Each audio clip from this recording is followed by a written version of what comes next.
শীতকালের হাড় কাঁপানো ঠান্ডায় সন্ধেবেলায় যদি বাজারে বেরোনো যায়, তখন ফেরার পথে এরকম এক কাপ গরম গরম চা ভীষণ ভালো লাগে খেতে।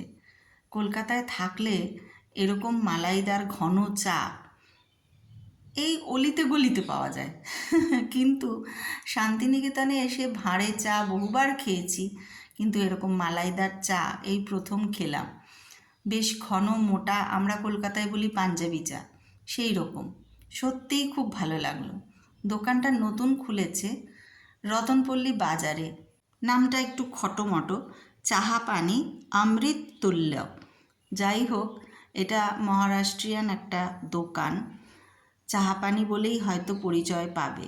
আর আমার পুচকু সেও ভীষণ চাখোর হয়ে উঠেছে এই শীতকালে। সেও বলল, মা চা খাই চলো। অন্যদিন বিশাল লাইন থাকে, সবে সবে খুলেছে তো, একদম নতুন শান্তিনিকেতনে, যার জন্যে খুব ভিড় হচ্ছে। তো সেদিন কি জানি হঠাৎ ফাঁকা পেয়ে গেছিলাম, তাই আমরা দুজনে বসে একটু চা খাচ্ছি। আর এখানে শুধু চা নয়, আরও অনেক জলখাবারও পাওয়া যায়, স্ন্যাক্স যেটাকে বলে। তো পাওভাজিটা হিয়ার আমার সবারই খুব প্রিয়, তো হিয়া এক প্যাকেট পাওভাজিও নিল। ওর বাবাকে বলল চিজ পাওভাজি নেব। তা বাড়িতে এসে সেটা ওপেন করা হলো। পাওভাজিটা মানে কি বলবো, স্বাদটা যে খুব খারাপ সেটা বলবো না, তবে তেল মশলাটা খুব অতিরিক্ত লেগেছে। এত মশলাদার হয়তো শীতে খাওয়া যাবে, কিন্তু গরমকালে জানি না কেমন লাগবে সবার। আর আমাদের ওখানে পাওভাজির মধ্যে এরকম পাউরুটিটা কেটে তার ভেতরে কোনো মশলা দেওয়া থাকে না। এখানে দেখলাম এটা পাউরুটিটা কেটে তার ভিতরেও মশলা দিয়েছে ভরে ভরে। তো যাই হোক, মেয়েই বেশিটা খেলো, কারণ আমাদের সন্ধেবেলার পর পাউরুটিটা খুব একটা সহ্য হয় না।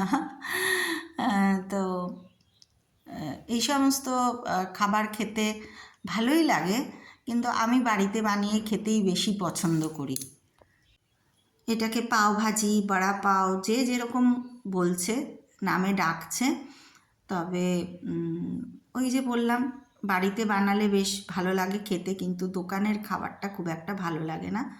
বাটার যে খুব বেশি ছিল তা নয়, আর একটু বাটার দিয়ে ভাজা থাকলে পাউরুটিটা ভালো হতো। মানে আমরা কলকাতায় সাই জালপান যেখান থেকে খাই, সেই সাই জালপানে কিন্তু পাউরুটিটা বাটার দিয়ে যে ভাজা থাকে, সেই বাটারটা আরও বেশি থাকে। তো যাই হোক, ভালোই লাগলো, খারাপ না। আর এই যে পাউরুটির ভেতরে এই পুরের মতো একটা কি দিয়ে ভরে দিয়েছে। নতুন দোকান, নতুন খাওয়া দাওয়া, এই এলাকায় এসে একটু ইচ্ছে হলো টেস্ট করা যাক। বিশেষত সঙ্গে যদি ছোট্টখাট্টো একটা কেউ থাকে, সে তো আবদার করবেই। তবে আমার সত্যি বলতে কি চাটাই বেশি ভালো লাগলো। তবে দামটাও সাংঘাতিক। ওই এক কাপ চায়ের দাম কিন্তু 30 টাকা। দাম অনুযায়ী কিন্তু কাপটা খুব ছোট, এটা বলবো। 30 টাকায় আর একটু কাপটা বড় হলে ভালো হতো। আর কত লোক যে 30 টাকা দিয়ে মানে চা কিনে খাবে এখানে জানি না। ভিড় তো ভালোই হচ্ছে, আর সামনে আসছে পৌষ মেলা, সুতরাং আরও ভরে ভরে ভিড় হবেই। কিন্তু তারপর যখন মেলা কেটে যায়, শান্তিনিকেতন একেবারে ফাঁকা, কি হবে জানি না। দেখা যাক, সময়ই কথা বলবে।